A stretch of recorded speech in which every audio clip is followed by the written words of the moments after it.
You know, when a structural engineer looks at a skyscraper, they don't, they really don't start by admiring the penthouse view. No, not at all. Right. They don't care about the sleek glass facade or like the imported marble in the lobby. They look at the blueprints, and more importantly, they look underground. Yeah, the foundation. Exactly. Because if there is a microfracture in the concrete foundation, just a tiny, almost invisible web of cracks, it simply doesn't matter how beautiful the building is. Right, it's doomed. Yeah, eventually, under enough stress, under the sheer weight of its own ambition, the whole thing just comes down. Well, the laws of physics are completely unforgiving in that regard.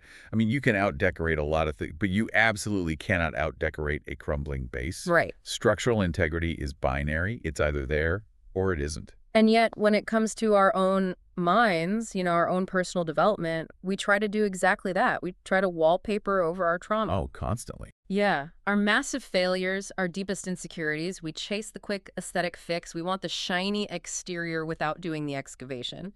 But today, we are going deep into the dirt. We really are. So welcome to the Book Nook. This is the place where we take those massive, heavy sources, the articles, the research, and in this case, one profoundly intense book, and we extract the absolute most important insights just for you. Yeah, this is your custom-tailored shortcut to being well-informed. And to really doing a deep dive into the source material that matters. And I have to say, the mission of this specific deep dive is intense, like really intense. We're looking at Can't Hurt Me, Master Your Mind and Defy the Odds by David Goggins. Such a heavy book. It is, but I want to be clear right off the bat, we are not just doing a standard book review here or just reading a military memoir. We are extracting a highly tactical manual for self-mastery. We're analyzing what Goggins himself calls his evolutionary algorithm for obliterating barriers. To set the stakes for you, the listener, I want you to consider a pretty terrifying premise. What if you were told that no matter how successful you are right now, no matter how much you've achieved in your career or how comfortable your life feels, you are only operating at 40% of your true capability? Just 40. Right. What if everything you consider to be your absolute maximum effort is actually just the starting line? It's a staggering thought. I mean, it completely upends how we view human potential. It really does. And to explore how Goggins arrived at that 40% metric, we're going to track his journey from surviving severe, frankly unthinkable child abuse to achieving the absolute impossible in military special operations and, ultra-endurance sports. Yeah. But to understand how he built a mind that could bypass human limits, we really have to look at the rubble he started with. We have to look at the cracked foundation. We do. And it is a masterclass in the terrifying contrast between glossy surfaces and really dark realities. So let's set the scene, because the contrast you mentioned is so jarring. It's 1981. David Goggins is living on a street that is literally called Paradise Road. You can't make that up. You really can't. Paradise Road in Williamsville, New York. This is an affluent, idyllic neighborhood, the kind of place where doctors, corporate executives, professional athletes live. Right, very high end. Very. If you walk by the Goggins driveway, it looks like a luxury car showroom. There is a vintage 1962 Rolls-Royce, a pristine Mercedes, and a sparkling new 1981 Corvette sitting right there in the open. Just flaunting wealth. Exactly. They are the absolute picture-perfect representation of the American dream. The father, Trennis Goggins, is this handsome, impeccably tailored, self-made businessman. He owns a highly successful roller skating rink called Skateland in East Buffalo's Maston district. Right, but glossy surfaces, they reflect light to blind you to what's underneath. Oh, that's a good way to put it. And the reality of that household was just a living hell. Trennis Goggins was not just a strict father or a demanding businessman. He was a brutal tyrant who operated that roller rink like a medieval fiefdom. Wow. Yeah, and his family was his forced captive labor force. Let's talk about what that actually looked like for a child. Because it's hard to imagine. Picture David at 6 years old. Just six. He's in the first grade. While his classmates are at home sleeping, preparing for school, he is working past midnight at Skateland. It's unbelievable. He has a little step stool he has to drag around behind the counter just so he can reach high enough to hand out heavy roller skates to the customers. And he's breathing in all those chemicals? Yeah, he is breathing in this highly toxic aerosol spray for hours on end, trying to deodorize the boots. So the physical environment alone is abusive. But then his mother, Jackie, is trapped acting as the sole cashier. Right, completely trapped. She has been entirely stripped of any financial independence. The book details how she has no bank account of her own, no credit cards, no cash. She is a prisoner of her husband's financial control. And the labor didn't end when the customers left, did it? No, no. After the doors finally closed at 10 p.m., the 6-year-old boy and his mother are on their hands and knees, Oh, man. scrubbing blood and feces out of the rink's public bathrooms. It's horrifying. But the labor, as intense as it was really just the backdrop. The true terror was the severe domestic violence. Right. Trunnis beat Jackie mercilessly. There is a particularly harrowing moment detailed in the text where young David, trying to protect his mother, actually jumps on his father's back. Just a little kid trying to help. Yeah. And in retaliation, his father doesn't just push him away, he beats him with a belt. And not just any belt, a specific belt brought all the way from Texas just for this horrific purpose. It's so premeditated. It is. He whips this 6-year-old boy until his little body is covered in massive welts from his neck down to his knees. And the psychological toll of that is, well, it's almost impossible to quantify. But the physiological toll is very well documented. Right. David had to go to school hiding these bruises. He couldn't wear shorts to recess. He was living in constant paralyzing terror. And how does that affect a kid's brain? Well, if we examine this through the lens of neurobiology, which the book touches on, the impact of that environment on a developing brain is catastrophic. David was suffering from severe toxic stress. Let's break that down because, toxic stress sounds like a corporate buzzword, like I'm stressed at work. But it's actually a devastating biological condition, right? It is. From a physiological standpoint, when a child is trapped in a perpetual fight-or-flight response, their brain architecture is fundamentally altered. Wow. Altered how? Doctors and researchers point out that when a brain is constantly flooded with cortisol and adrenaline, those are hormones designed to help you survive an immediate, life-threatening danger. It diverts all resources away from higher-order cognitive functions. So you can't think straight. Exactly. It stunts language development. It severely impacts memory formation. A child's brain in that state literally cannot retain academic information because it is too busy scanning the environment for the next threat. That makes so much sense. Yeah, so David was falling asleep in class, completely unable to learn, trapped in a state of hypervigilance. The trauma was causing severe learning disabilities. He describes feeling like he was at the bottom of a barrel of quicksand. He was trapped in a victim's mentality, feeling entirely powerless and filled with this all-consuming toxic hate for his father. Completely understandable hate. Absolutely.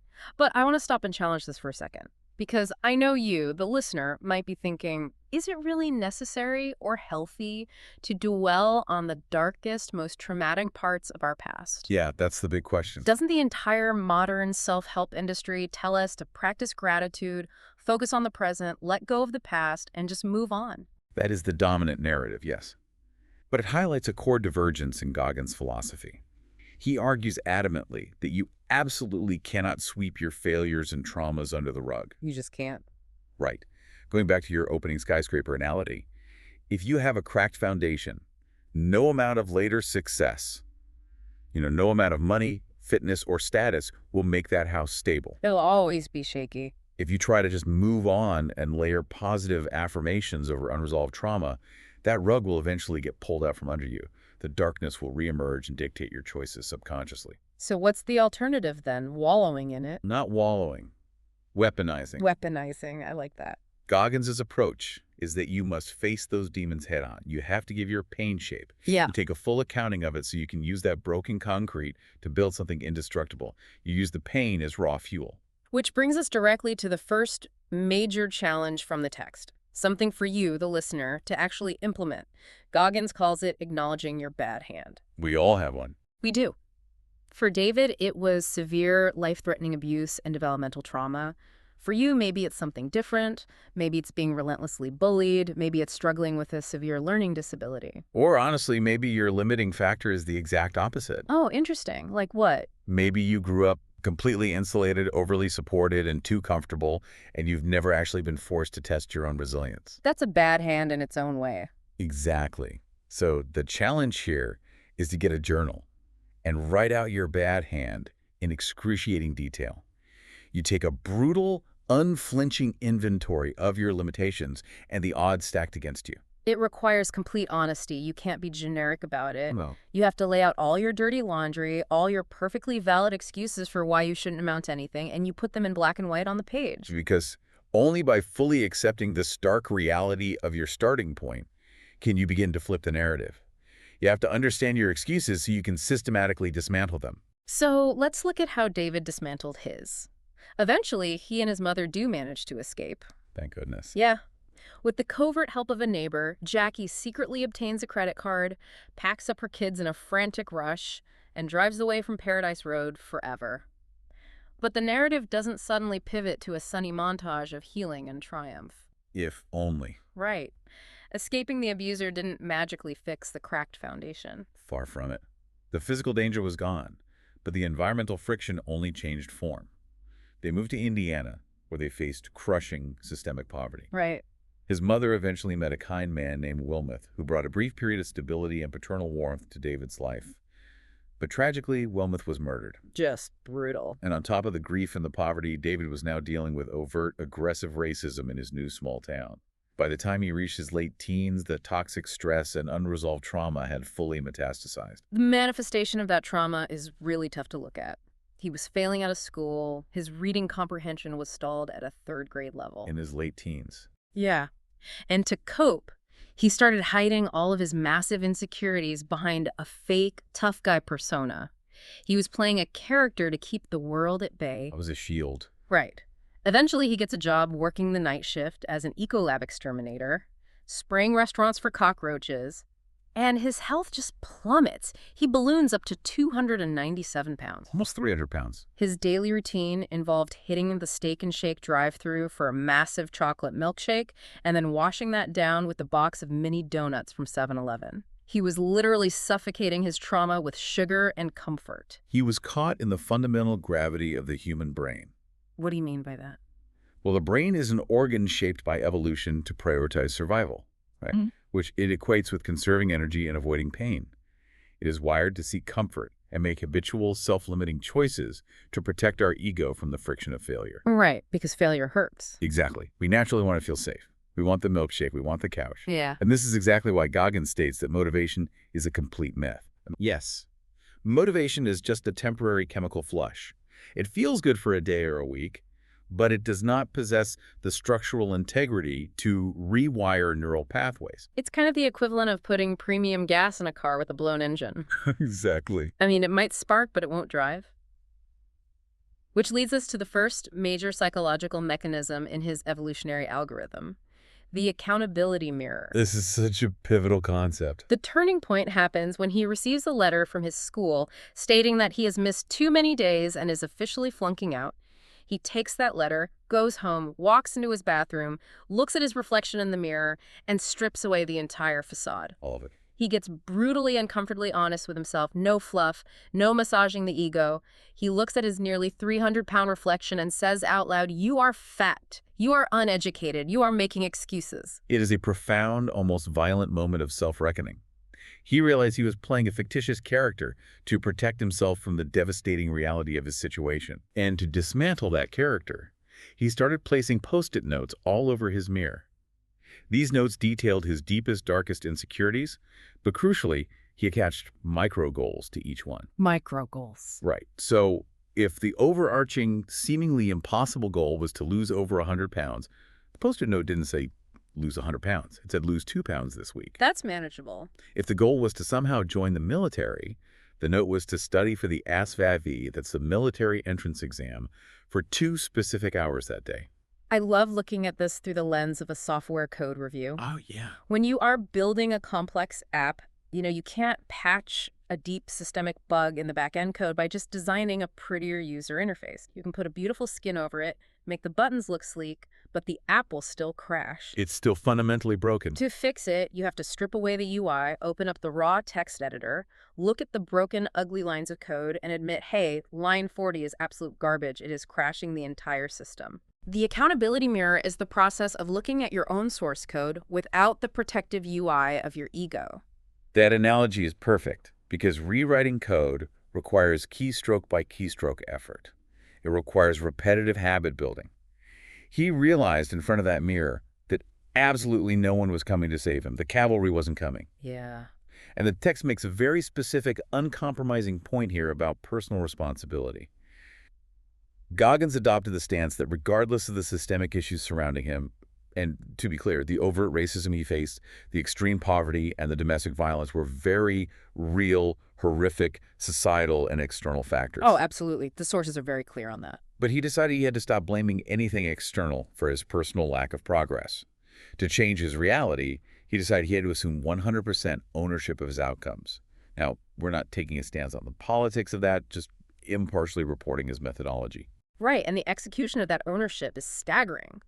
We mentioned his severe learning disability earlier. Because his brain was so flooded with toxic stress during its developmental years, he couldn't just read a textbook, highlight a few passages, and retain the information. It just wouldn't stick. His brain didn't work that way. So, to pass the SVA, he sat at his kitchen table with 3 spiral notebooks and copied the textbooks out entirely by hand, page by page, word by word. That is tedious. Over and over again, until the sheer physical repetition forced the information to stick in his brain. That physical act of writing is the essence of what he calls callousing the mind. Callousing the mind. Think about a weightlifter.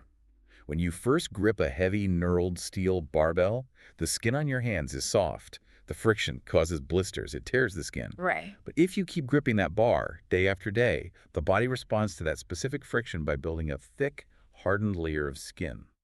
A callus. You have to build mental calluses the exact same way.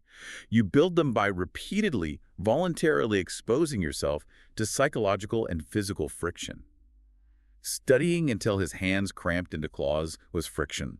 Looking in the mirror and verbally accepting his flaws was friction. The craziest part is, once he flipped that switch, once he started seeking out friction, he didn't just want to pass a test and get a normal military job. No, of course not. He wanted to find the absolute hardest, most punishing crucible on planet Earth to test this newly callousing mind.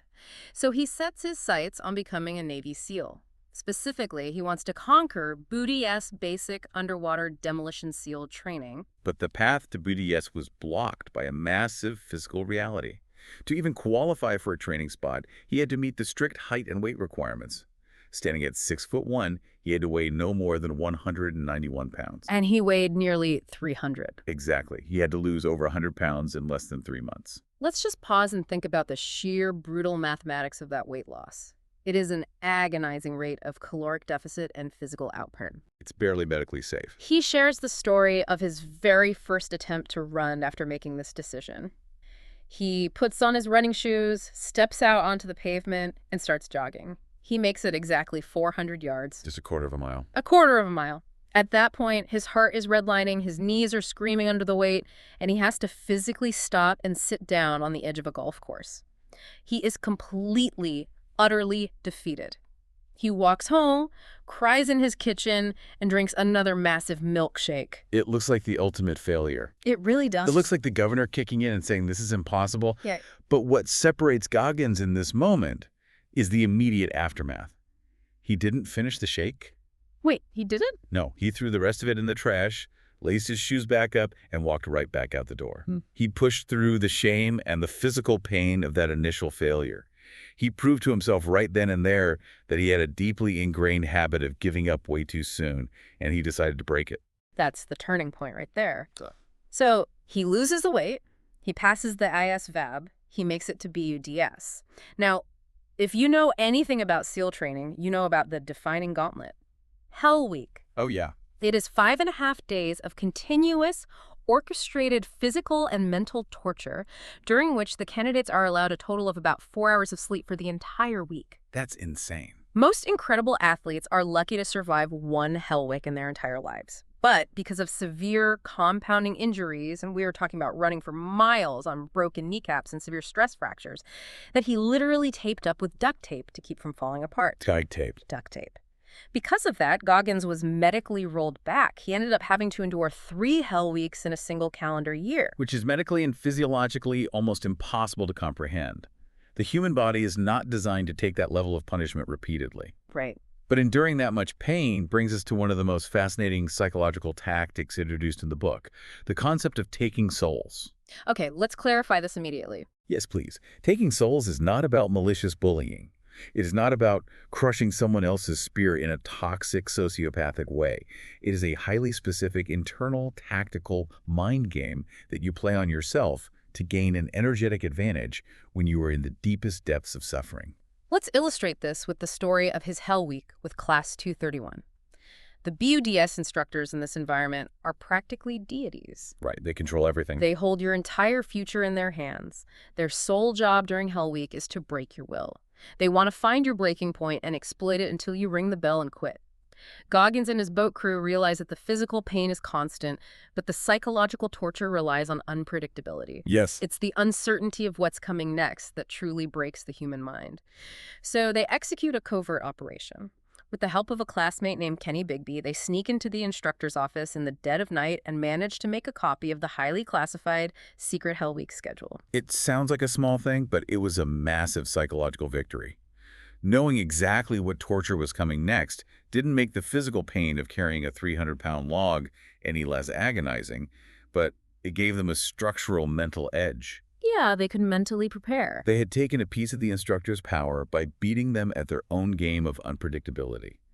They took their soul by removing the element of surprise. But the real visceral application of taking souls happened in the surf zone. The class is enduring surf torture.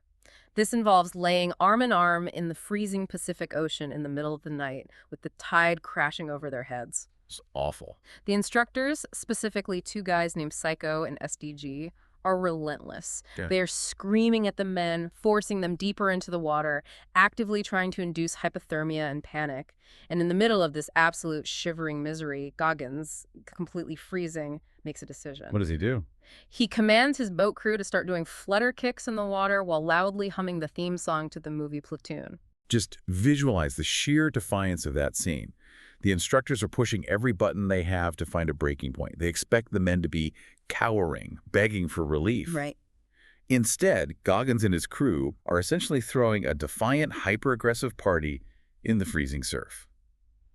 By smiling at the pain, by expending extra energy to do flutter kicks when they were expected to quit, they completely short-circuited the instructor's psychological attack. They didn't know what to do. Exactly. They broke the instructor's will to torture them. Instructor Psycho literally threw his hands up, gave up, and walked away. Goggins had taken his soul. I hear that story, and it sounds incredibly cinematic, but I have to push back on the reality of it, because in that moment, your body is literally dying. Your core temperature is dropping to dangerous levels. Your muscles are seizing. It's a medical emergency. If life is just a mind game, as Goggins asserts, how do you actually play that game when the opponent is your own biology? When your brain is chemically screaming at you that you are going to go into cardiac arrest if you don't stand up and walk out of the water? That question cuts to the absolute core of the physiology behind the calloused mind. It's not magic, it's a manipulation of the nervous system. Okay, how so? When you repeatedly expose yourself to extreme suffering, you're essentially retraining your central nervous system's threat response. Normally, when you hit extreme pain or cold, the brain triggers a massive panic response. The amygdala fires, the fight-or-flight sequence initiates, and your instinct is to escape immediately. Right, get out of the cold water. But when you actively, voluntarily accept the pain, rather than fighting it mentally, when you lean into it and hum the Platoon theme, you engage the sympathetic nervous system in an entirely different way. You change the hormonal cocktail? Exactly. You shift the hormonal flow. Instead of being paralyzed by cortisol and panic, you ride the adrenaline of the sympathetic response. You learn to bypass the brain's weak, immediate impulse to quit. You accept that the pain is the new baseline reality, and once you accept it, the panic subsides. You are literally hacking your own survival instincts. It's incredible. So he masters this hack, he makes it through BUDS, he becomes a Navy SEAL, he even goes on to attend Army Ranger School, which is another notoriously grueling course, and he graduates as the top honor man. Which is amazing. For 99.9% of human beings, that is the pinnacle. You have climbed Mount Everest, you can retire your hiking boots, you are certified elite, but Goggins realizes a dangerous truth. That even elite operators get comfortable. Exactly. They can get complacent with their status. He needed to test the absolute, unmapped outer limits of human endurance. And this search for the edge leads him out of the military environment and into the extreme world of ultra running, which results in the discovery of what he calls the 40% rule. And we should note that this transition into ultra-endurance wasn't born out of a desire for trophies. It was sparked by immense tragedy. Yeah, this is a sad part of the story. In 2005, Operation Red Wings, the mission in Afghanistan famously involving Marcus Luttrell, the lone survivor, went horribly wrong. Several of Goggins' closest SEAL teammates were killed in action. He was devastated, and he wanted to raise a significant amount of money for the Special Operations Warrior Foundation to support the children of his fallen brothers. And to impartially report the facts here, his goal was strictly to raise money for those families. Right. To get the world's attention, he decided he needed to enter the toughest continuous foot race on the planet, the Badwater 135. This is a 135-mile race that starts in Death Valley in the middle of summer. Where temperatures can reach 130 degrees. Right, and it ends halfway up Mount Whitney. The problem is, you can't just sign up for Badwater online. It's an invitational for the most elite runners in the world. He calls the race director, Chris Kostman, who basically laughs at him. I mean, reasonably so. Kostman says, "You're a 250-pound powerlifter who happens to be a SEAL. You don't run. You will die out here. If you want to be considered, you need to prove you can do this by qualifying. Go run 100 miles in 24 hours first. Then call me back." So what does he do? Goggins scrambles to find a qualifying race. He finds one happening in just 3 days. The San Diego one-day race. He enters it with zero cardio base, zero specialized training, no pacing strategy, and no support crew other than his wife sitting in a folding lawn chair with a box of Ritz crackers and some water. What follows in that race is a medically terrifying breakdown of the human physical form. Because he went out too fast, carrying far too much muscle mass, and without any physiological preparation, his body went into total system failure. Yeah. By mile 70, the small bones in his feet were literally breaking under the repetitive impact. His kidneys were shutting down from rhabdomyolysis, causing him to urinate dark blood. It's so hard to even hear. He had lost complete control of his bowels and had defecated on himself. He was reduced to sitting in that folding lawn chair on the edge of the race course, shivering uncontrollably in the fetal position, completely unable to bear his own weight. I want you, the listener, to really visualize that moment. Yeah. He is physically destroyed. His organs are failing. He is quite literally dying in a lawn chair at mile 70. And this moment of absolute biological failure is what brings us to the concept of the governor. Yes. Let me explain it like this. Think of a high-performance stock car. Under the hood, you might have a massive, custom-built V8 engine with the raw potential to push that car to 200 miles per hour. Right. But the manufacturer, concerned with liability and safety, installs a physical governor on the engine. It's a mechanism that artificially limits the flow of fuel and air so the engine doesn't burn too hot. It caps the speed at, say, 130 miles per hour. Even if the engine can do more, the governor physically cuts the power. Goggins realized that human beings have a governor installed in our brains. That analogy perfectly encapsulates the neuroscience of exhaustion. The 40% rule states that when your mind tells you that you are completely undeniably exhausted, when every alarm bell in your body is ringing and you feel you have absolutely nothing left to give, your governor is kicking in to protect you from perceived danger. It thinks you're going to die. Exactly. But the reality is that feeling of total depletion is a neurological illusion. At that moment, you have only tapped into about 40% of your maximum physical and mental capacity. There's still 60% left. A massive 60% reserve left in the tank. The pain and the panic you feel at that 40% threshold are real sensations, but they act as an early warning system, not a hard physiological limit. But knowing about the governor is one thing. Bypassing it when your kidneys are failing is another. How exactly did Goggins get out of that lawn chair at mile 70 and finish the final 30 miles? He had to dig deep. He couldn't rely on physical strength because his body was factually medically broken. He had to dig into a mental framework he created called the cookie jar. When the physical body fails, the mind has to drag it across the finish line. The cookie jar is a mental repository.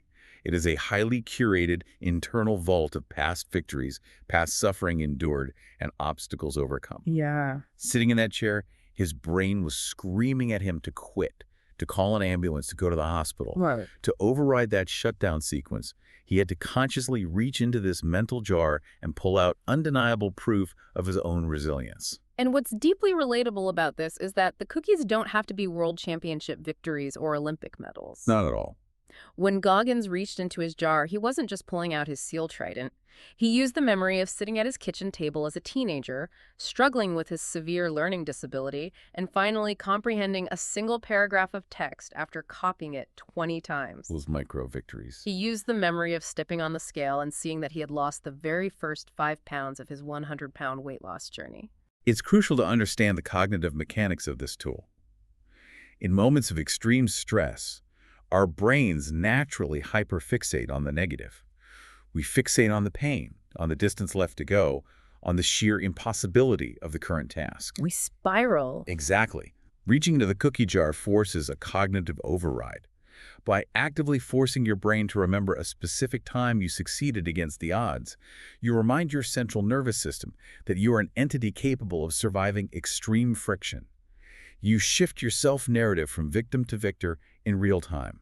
I do want to interject an observation here because I know there are skeptics out there, and truthfully, this sounds a little bit like toxic positivity. Sure. Or worse, narcissism. Just sitting around in a lawn chair, hypothermic, reminding yourself how great and awesome you are while your body falls apart. Is that really what's happening? It's a very valid challenge, Yeah. but the text explicitly corrects this misconception. Goggins is adamantly clear that the cookie jar is not a hooray for me session. It's not about ego. No. It is not about massaging your ego or living in the glory days of your high school football career. It is a highly tactical, desperate deployment of psychological energy in the heat of battle. When you are suffering, your mind becomes a fatal funnel of negativity. It spirals. The cookie jar is a blunt force instrument used to disrupt that funnel and restart the engine. It's like building a fire in the wilderness. You don't start a massive bonfire by holding a single match to a giant oak log. It won't catch. It simply won't catch. The friction isn't right. You start with small sparks. You use a little bit of dry grass, some small twigs. Those are your small victories. I passed the math test. I lost 2 pounds. Right. Those small mental fires eventually build enough heat to ignite the bigger branches, and eventually the whole forest burns down.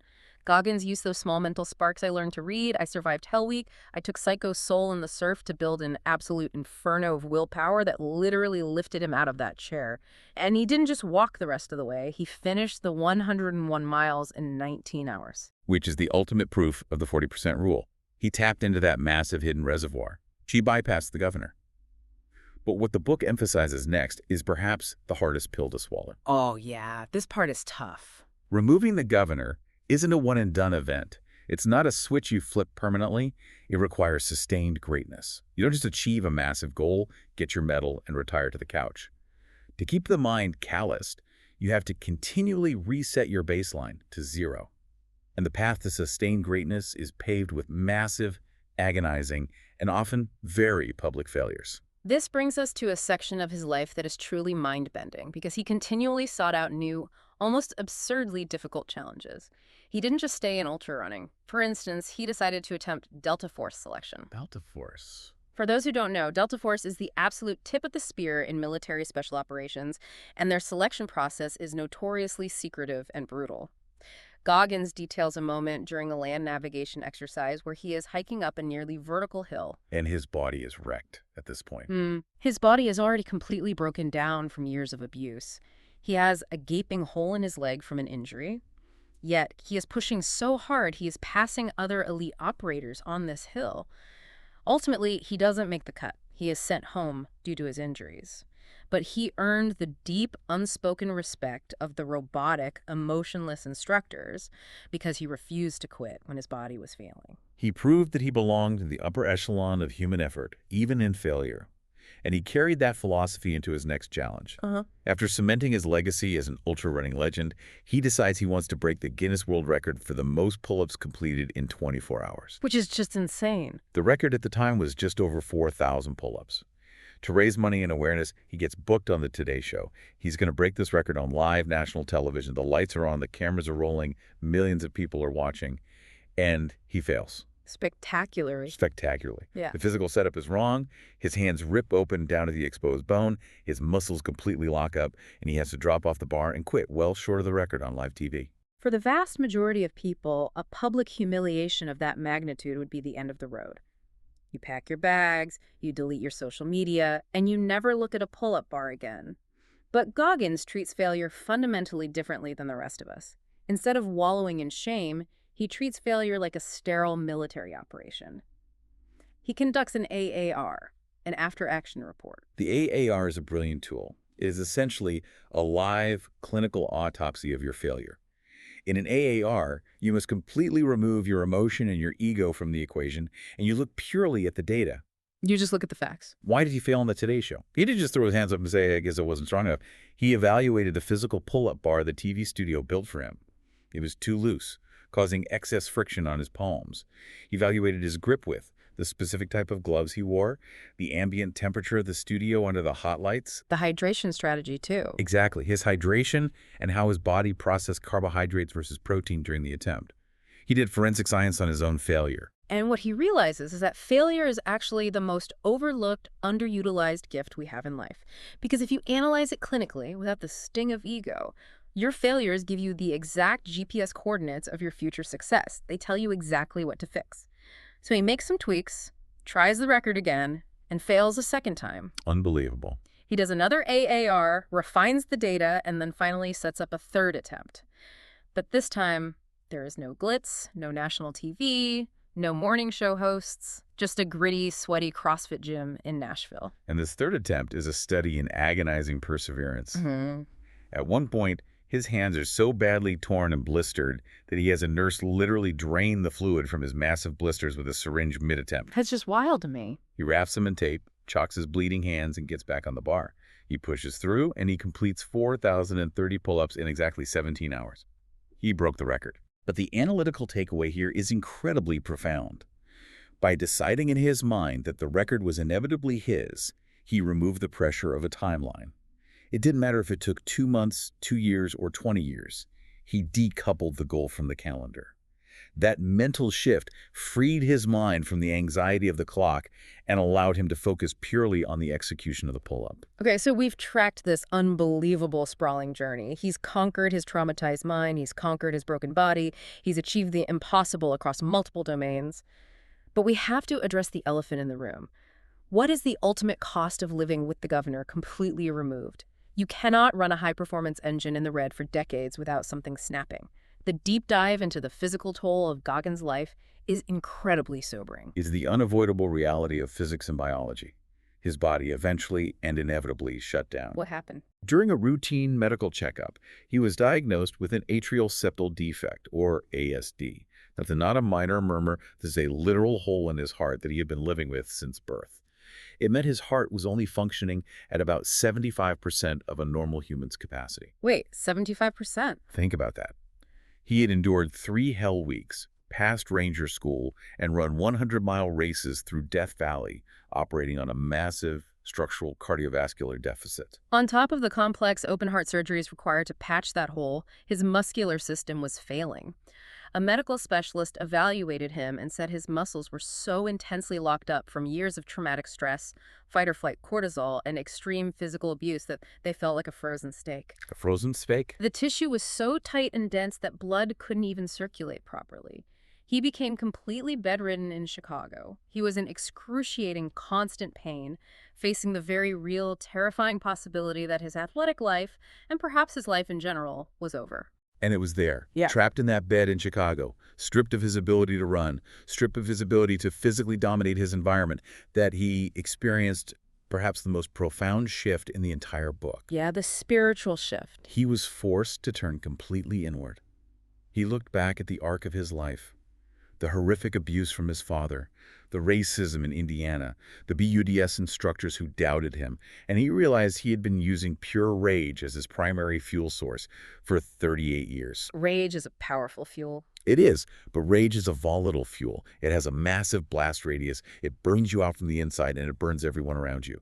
Lying in that bed, facing his own mortality, he finally let it go. He let go of all the judgment, all the bitterness, all the need for revenge against his father and his doubters. He realized that they were the exact necessary friction required to forge him into the man he became. So he forgave them. In a way. Without Trennis Goggins, there is no David Goggins. He finally found peace. It's an incredible, almost spiritual evolution.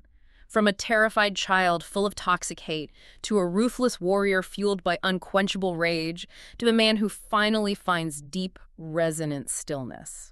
The book connects this elevated state to ancient human traditions. It notes the Sand people of southern Africa who engage in trance dances for 30 hours straight to commune with the divine.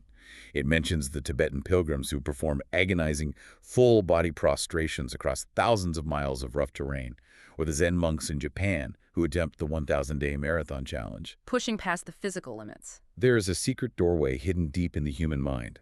When you push past the spin cycle of panic, past the 40% governor, past the physical pain when you completely saturate the mind with suffering, and refuse to quit, you move into a state of single-pointed clarity. The noise stops. You find a beautiful, empty silence. Goggins found that doorway through sheer force of will. And as he reflects on his journey, standing on the other side of that doorway, he leaves you, the listener, with one final, deeply provocative question. It is the ultimate mental reframe. When everyone around you tells you your dreams are impossible, when society tells you that you are permanently capped by your trauma or your circumstances or your genetics, the most powerful response you can muster isn't anger. No. It isn't an argument. It's simply asking yourself, what if? What if? What if I can run 100 miles with no training? What if I can pass the ASVAB by copying textbooks by hand? What if I can transcend the abuse of my childhood and become the hardest man on earth? What if is the ultimate antidote to the governor? So why does Can't Hurt Me matter so much? It's because it is not a standard feel-good motivation book. It doesn't tell you what you want to hear. It is a masterclass in holding yourself brutally accountable, learning exactly how to utilize your pain rather than running from it, and proving to yourself that the limits you perceive are largely an illusion created by a brain that just wants to be comfortable. Absolutely. Yeah. This is essential, mandatory reading for anyone who feels stuck. If you are dealing with a bad hand in life, this book provides the exact, uncompromising algorithm to use that bad hand to your advantage. And equally, if you are a high achiever who suspects you are getting a little too comfortable, a little complacent in your success, this book will ruthlessly challenge you to find that untapped 60% lying dormant in your mind. But before we wrap up this deep dive, I want to leave you with one final thought to mull over, something that builds on everything we've discussed today. We spent a lot of time talking about the governor as a biological safety mechanism designed by evolution to keep us alive in a harsh world. But look around. We no longer live in a world of scarce calories and constant physical danger. We live in a world of infinite calories, algorithmic comfort, and instant gratification. What if modern society has essentially installed a second governor on our minds? The cultural governor. A cultural governor that tells us that any discomfort at all is a sign to stop. If Goggins had to go to war to bypass his biological governor, what is it going to take for you to bypass the cultural one that tells you the couch is where you belong? That is the real battle. We aren't just fighting our past. We are fighting the modern programming of comfort. It's about tearing down the wallpaper, going down into the dark basement, and fixing the foundation with your own two hands. We want to thank you so much for joining us on this journey today. If you want to keep exploring the most transformative ideas, the hidden insights, and the deep dives that challenge how you see the world, make sure you hit that subscribe button so you never miss an episode of the Book Nook. Take care of yourselves, and more importantly, challenge yourselves. And we want to hear from you. Drop a comment below and tell us which book you'd like us to explore next. We read every single one.